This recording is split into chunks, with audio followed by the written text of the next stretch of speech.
I have a secret plan to invade Narnia. Yeah! I do not trust those Narnians. Narnians own too much American debt. Narnians are taking American jobs. And I don't trust those talking lions one bit. No. White witches my ass. So when I am elected, we will be invading Narnia, and we will do it right. Compelling answers from both candidates. Thank you for your answers. Now, I have two candidate-specific questions, which will be only asked of one candidate. We'll begin with Mr. Momney.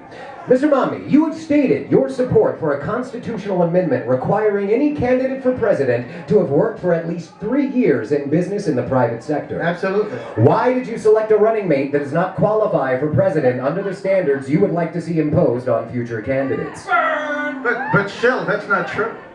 It's just not true. And I know that it's not true because when I asked Paul Ryan to be my running mate, I asked him, would you qualify under this? And he said, yes, I would. And that's enough for me, good enough for me, Shill. But if it's not good enough, you know what you can do? You can check his tax records. And they'll show you that he has worked in the private sector for at least 3 years. And that, I think that answers the question for you, Shill.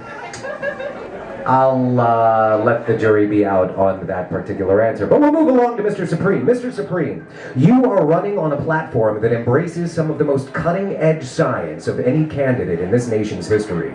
Can you explain how your investment in time travel research and zombie biofuel technology will be good for America? Yes. Of course, it is very important that America become energy independent. It is, of course, very important that we must lessen our dependence on foreign oil. It is also very true that we must prepare ourselves for the imminent zombie invasion. And friends, I have a plan involving giant zombie turbines that will be turned by the undead as they go towards the dangling brains in front of them. I would like to take this opportunity to point out that there has never been an accidental zombie release from a professionally licensed commercial zombie turbine energy facility. As for time travel research, it's a boondoggle, I admit, but it will provide us with many civilian spin-offs. Thank you. All right, thank you very much for those answers. And now I'd like to give each candidate an opportunity to ask the other candidate any question they would like. We will begin with Mr. Supreme. Do you have a question for Mr. Momney? Well, this is a question for Ann, Ronnie, and I was wondering if we could, if you will extend the $77,000 tax credits that you have on your dancing horse to ponies. Yes, absolutely. I feel like everybody needs a horse. It's an excellent way to, receive tax credits. And so I actually am in support of Vermin Supreme on that measure. I think that's a wonderful idea. $77,000 tax credits for all Americans. I've seen a few ponies out there. And in fact, I hope all my friends out there with MS, they continue to ride their pony, because that pony, well, it's a wonderful, not only a money maker, but it's great for MS. All right. And I thought you liked it when we put the pony on the roof of the car. Thank you, Romneys. And Mr. Romney, or Mrs. Romney, as the case may be, do you have a question that you would like to ask of Mr. Supreme? Well, may I call you Vermin? You may. Yeah, Vermin, I have this question for you about this whole toothbrushing thing. This amendment to make toothbrushing mandatory and to get rid the nation of gingivitis. And I'm thinking to myself, is this another big government boondoggle? And I wonder, wouldn't it make more sense to make flossing mandatory? Sir, the benefits of flossing are truly understood scientifically. Granted. However, I am a pragmatist, and I understand that although a mandatory flossing amendment may pass the House, I do not believe it will pass the Senate. Thank you. Thank you both candidates. And now it's time for the lightning round. These will be short answer. I will redirect as quick as possible. And the first question, I will begin with Mr. Momney. What is your favorite sound? The sound of Americans working, cutting my lawn, washing my cars, and cleaning the roof. It's a wonderful sound. Mr. Supreme, what is your favorite sound? The sound of a big block of Velveeta cheese hitting the counter. Excellent.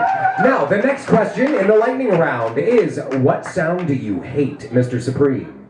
I really hate the sound of those helicopters that are flying above us all the time. I understand they keep us safe. And therefore, I really think that the drones are going to be much quieter. So I'm looking forward to the drone conversion. Thank you. Mr. Momney, what sound do you hate? I really hate the sound of an empty stomach. But that's why we have gated communities, so we don't have to hear them. Final question of the lightning round. We'll begin with Mr. Momney. If heaven exists, what would you like to hear God say when you arrive at the pearly gates?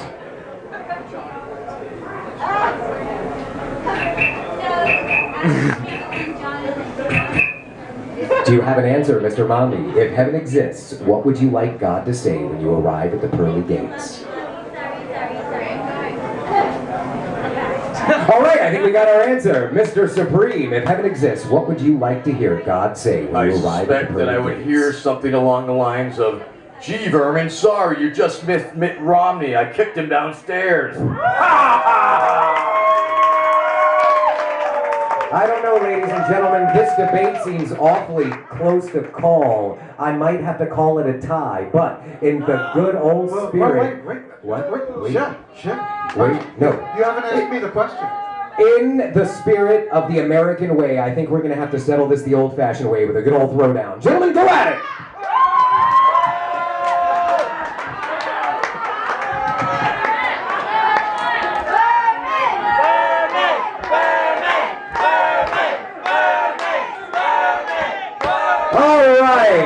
Mr. Supreme's got the money, and I'd say we're all the winner here. Why don't we have a good old-fashioned dance party, ladies and gentlemen? That is the conclusion of our RNC presidential debate. Give it up for both candidates, Mr. Mitt Romney and Mr. Vermin Supreme. Mr. Supreme, would you like to get this dance party started? Everybody dance now! Everybody dance! Well, that means you. Everybody dance! Well, that was a rather unsuccessful start to the dance party. Thank you, ladies and gentlemen. Have a good night.